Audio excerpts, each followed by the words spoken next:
लोगों से खचाखच भरी एक बस खाली पड़ी रोड पर दंदनाते हुए जा रही थी और कुछ दूर जाकर अचानक रुक गई। बालीपुर आ गया, बालीपुर। कोई मुसाफिर उतरेगा क्या?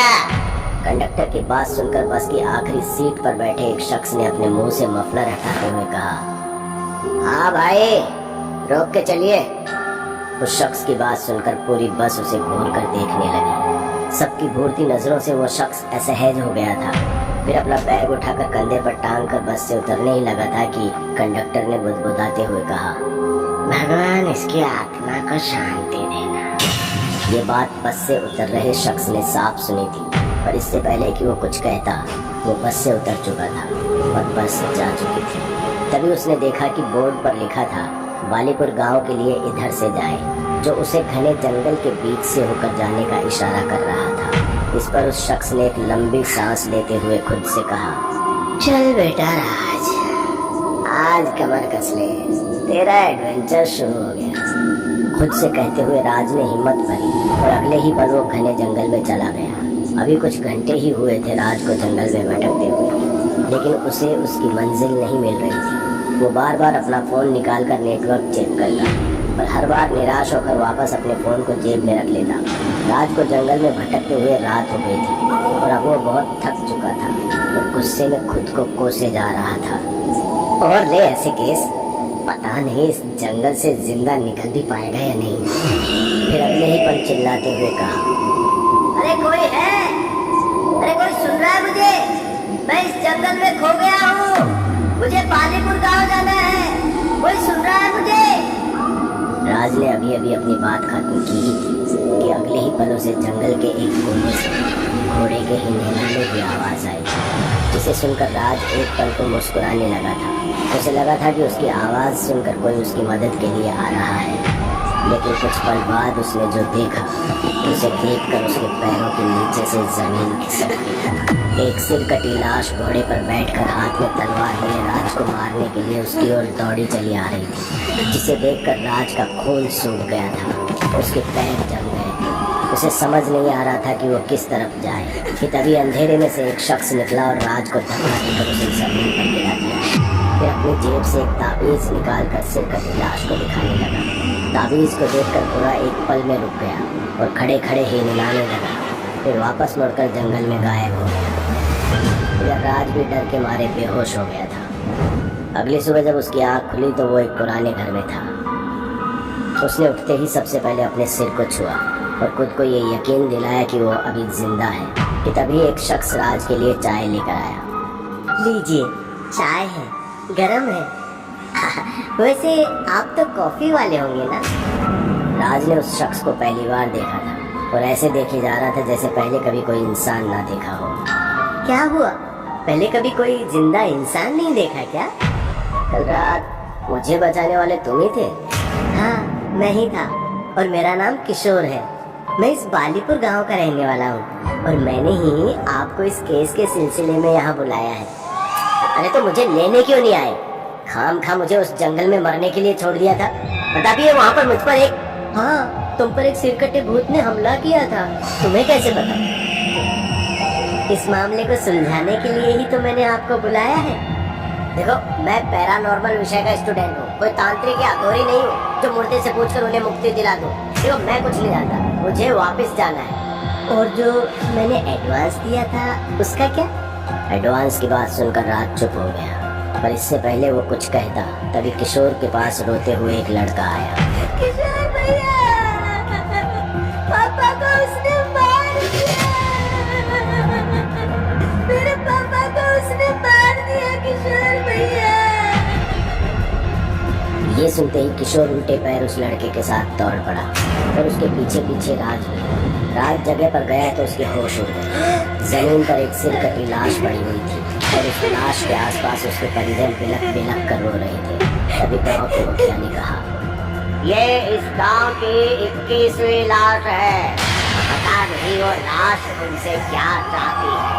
आधा गांव तो उस सिर कटी लाश के डर से गांव छोड़कर चला गया है। अब जो बच गए हैं उन्हें वो लाश एक एक करके मारती जा रही है। मुखिया की बात सुनकर राज ने सबके सामने मुखिया से कहा, उसे मुक्ति चाहिए और वो मुक्ति के लिए तड़प रहा है, और वो ये सब किसी के कहने पर करता है। कोई तो है जो उसकी आड़ में अपना बदला निकाल रहा है। राज की बात सुनकर सब कुछ साफ सूंघ गया था कि तभी मुखिया ने किशोर पर गुस्सा करते हुए कहा, किशोर, तुम ये शहर से किन पागलों को गांव में बुला लेते हो, और अगर बुला भी लेते हो तो अपने घर में रखा करो। इन्हें समझाओ कि गांव के मामलों में दखल ना दें, क्योंकि इन्हें कुछ पता तो होता नहीं है और ब्रीफ फोकट का ज्ञान बांटने चले आते हैं। मुखिया कहे तो किशोर से रहा था, पर उसकी बातें और उसका गुस्सा राज के लिए थी। मुखिया सबको सुनाता हुआ वापस जा ही रहा था कि तभी राज ने सबको सुनाते हुए कहा, मैं कोई पागल नहीं हूँ। मैंने खुद अपनी आंखों से उस सिरकटी लाश को देखा है, उसका सामना किया है, और जिस पल वो मुझे मारने आ रहा था उसके हाथ में तलवार पकड़ी नहीं थी, बल्कि उसके हाथ में वो तलवार बांधी गई थी। और मैं ये दावे के साथ कह सकता हूँ कि ये काम किसी और का है। राज की बात सुनकर सभी गांव वाले दंग थे कि तभी मुखिया ने राज से फिर पूछा, क्या तुम्हारे पास इस बात का कोई सबूत है, या फिर तुमने गांव में आने से पहले ही एक कहानी बना ली थी? सबूत का नाम सुनकर राज चुप हो गया। उसने अपनी गर्दन झुका ली। राज को चुप देखकर मुखिया मुस्कुराता हुआ चला गया, और गांव वाले भी अपने अपने घर जाने को ही थे कि तभी राज ने सबको सुनाते हुए कहा, मैं यहाँ आपकी मदद के लिए आया हूँ। अगर आपने मेरी मदद नहीं की तो इस गांव में ऐसे ही मौतें होती रहेंगी, और फिर एक दिन ऐसा आएगा जब इस गांव में एक भी आदमी जिंदा नहीं बचेगा। पर गांव वाले नहीं रुके और अपने अपने घर चल दिए। दिन में अब शाम का रंग घुलने लगा था कि तभी दरवाजे पर किसी की दस्तक हुई। एक 12 साल का लड़का दरवाजे पर खड़ा राज को ही देख रहा था। राज ने भी उसे अपने पास बुला लिया। दरअसल वो लड़का अपने बाप की मौत की कहानी राज को बताने आया था। भैया, पापा तो ये गांव छोड़कर जाना चाहते थे, और ये बात पापा ने सिर्फ मुखिया को बताई थी और किसी को नहीं बताई। और फिर जैसे ही हमने जंगल में कदम रखा, वो सिरकटी लाश अंधेरे में से निकली और पापा का सिर मेरे सामने काट दिया। इतना कहकर वो लड़का रोने लगा, पर इससे पहले राज उसे चुप कराता। दरवाजे पर एक और दस्तक हुई। गांव के बहुत सारे लोग राज के पास अपनी कहानी बताने आए थे, और उन सबकी कहानी में मुखिया का जिक्र जरूर था। सारी कहानी सुनकर राज को अब मुखिया पर ही शक होने लगा था, इसलिए वो सभी गांव वालों को साथ लेकर सीधा मुखिया के घर की ओर चल दिया। राज के साथ साथ अब पूरे गांव वालों को भी मुखिया पर ही शक था, इसलिए वो भी गुस्से में मुखिया के घर की ओर चल दिए। सब लोग अभी मुखिया के घर से कुछ दूर ही थे कि तभी सबने मुखिया को घर से दौड़कर बाहर आते देखा। वो अपने पसीने में लथपथ था, उसके चेहरे पर डर साफ दिखाई दे रहा था, जिसे देख गांव वाले डर गए थे। और तभी गौर करने पर राज ने देखा कि मुखिया दौड़ता हुआ उसे कुछ बताने आ रहा है, पर इससे पहले कि वो कुछ कहता, अंधेरे में से वो सिर कटी लाश निकली और मुखिया का सिर एक झटके में अलग कर दिया, और अगले ही पल सफेद धुआं उठा और वो लाश घोड़े के साथ ही गायब हो गई। कुछ देर बाद जमीन पर मुखिया के जिस्म का खून बिखरा हुआ था, और उसका सिर उसके धड़ से अलग था, जिसे देखकर सब डर के मारे सहमे हुए थे। तभी उस 12 साल के बच्चे ने सबको सुनाते हुए कहा, हमें तो मुखिया पर शक था, पर लाश ने उन्हें भी मार दिया। बच्चे की बात सुनकर सभी गांव वालों का विश्वास राज पर से हट चुका था, और एक बार फिर राज गांव में अकेला पड़ गया था। सभी गांव वाले अपने अपने घरों को जा चुके थे, पर राज गुस्से में सीधा जंगल की ओर चल दिया। बीच जंगल में पहुंचकर उसने एक बार फिर से चिल्लाते हुए कहा, ले मार मुझे, मैं अकेला आया हूँ इस बार। कहाँ है तू? सामने क्यों नहीं आता? राज के इतना कहते ही उसे एक बार फिर से घोड़े के हिनहिनाने की आवाज आई, जिसे सुनकर राज का गला डर के मारे सूखने लगा। एक बार फिर वो सिर कटी लाश जंगल के अंधेरे से निकलकर उसके सामने आ गई, पर उसने राज को कुछ नहीं किया।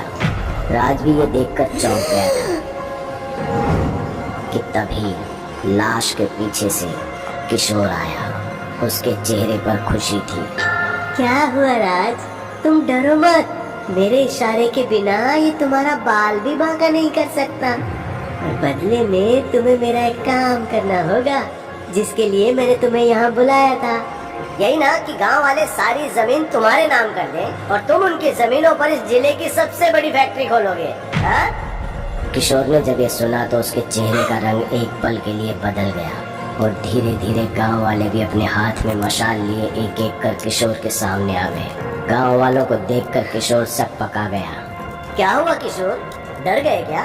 यही सोच रहे हो ना कि मुझे कैसे पता कि इन सब के पीछे तुम्हारा हाथ है, हाँ?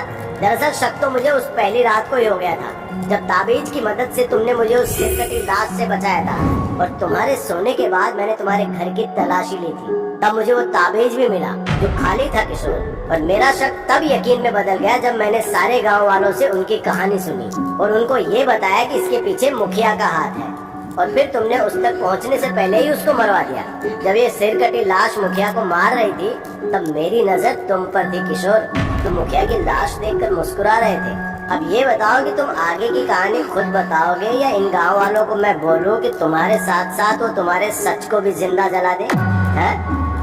अरे वाह राज, तुम तो मेरी उम्मीद से ज्यादा समझदार निकले, जो गांव वालों को एक साथ इकट्ठा करके मेरे पास ले आए। इसलिए भला इसी में है कि चुपचाप अपनी सारी जमीन मेरे नाम कर लो। अगर नहीं करोगे तो मैं इस लाश को हुक्म दे दूंगा और ये कुछ ही मिनटों में तुम सबको मौत के घाट उतार देगा, समझे? किशोर, शायद तुमने मेरी बात ध्यान से नहीं सुनी।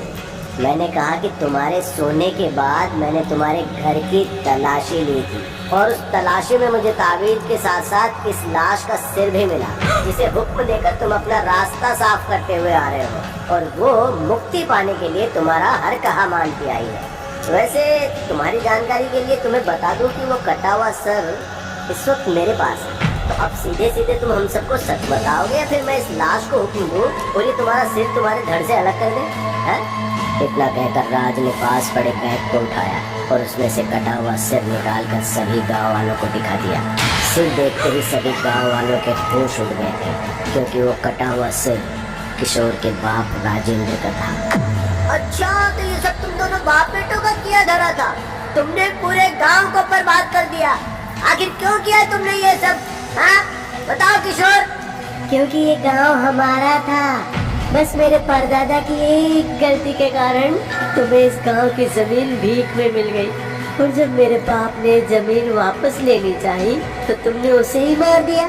तब मैंने कसम खाई थी कि मैं अपने पुरखों की जमीन वापस लेकर रहूंगा, चाहे उसके लिए मुझे किसी भी हद से गुजरना पड़े। इसलिए मैंने अपने बाप को जलाने से पहले उसका सिर काटकर अपने पास रख लिया। मैं जानता था कि बिना सिर के उन्हें मुक्ति नहीं मिलेगी, और काले जादू की मदद से मैंने गांव में फिर खौफ फैलाया। जिस पर भी मुझे शक होता कि जिसकी जमीन मुझे मिल जाती, मैं उसे मरवा देता था। मैंने इस राज को भी इसीलिए गांव में बुलाया था, ताकि मैं तुम सब गांव वालों को ये यकीन दिला सकूं कि सिरकटी लाश का कोई इलाज नहीं। पर इस राज ने तो पूरा खेल ही बदल दिया। मैं तुझे नहीं छोड़ूंगा कबीले। इतना कहकर किशोर राज को मारने के लिए उसकी तरफ बढ़ा ही था कि तभी राज ने सिरकटी लाश के सिर से कुछ कहा और अगले ही पल घोड़ा फिर से ही नहीं रहा और लाश सीधा किशोर का सिर कलम करने के लिए चल दी, जिसके डर से किशोर अंधेरे में ही जंगल में भाग पड़ा। पापा मैं आपका बेटा किशोर, मैं किशोर हूँ पापा, पापा मुझे मत मारिए। किशोर चिल्ला चिल्ला कर कहे जा रहा था और कुछ देर बाद एक चीख के साथ किशोर की आखिरी चीख ने पूरा जंगल दहला दिया। किशोर के बाप ने अपने ही बेटे का सिर कलम कर दिया था। किशोर के मरने के बाद राज ने कटे हुए सर को भी आग के हवाले कर दिया, जिससे उसे मुक्ति मिल गई और गांव वाले भी हमेशा हमेशा के लिए उस आतंक से आजाद हो गए।